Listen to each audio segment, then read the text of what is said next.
ప్రజా సంక్షేమ ధ్యేయంగా బీఆర్ఎస్ ప్రభుత్వం పనిచేస్తుందని తుంగతుర్తి శాసనసభ్యులు డాక్టర్ గాదారి కిషోర్ కుమార్ అన్నారు. నిన్న సూర్యాపేట జిల్లా మద్దిరాల మండల కేంద్రంలో తెలంగాణ రాష్ట్ర అవతరణ ఉత్సవాల్లో భాగంగా నిర్వహించిన సంక్షేమ పథకాల సంబరాల కార్యక్రమంలో గాదారి కిషోర్ కుమార్ పాల్గొన్నారు.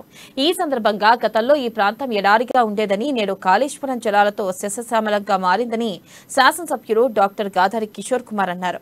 అనంతరం కళ్యాణలక్ష్మి కులాంతర వివాహాలు ఆర్థికాభివృద్ధి చెక్కులను పంపిణీ చేశారు. ఈ మేరకు ఎమ్మెల్యే గాదారి కిషోర్ కుమార్ కు మహిళలు బతుకమ్మలు బోనాలతో ఘనంగా స్వాగతం పలికారు.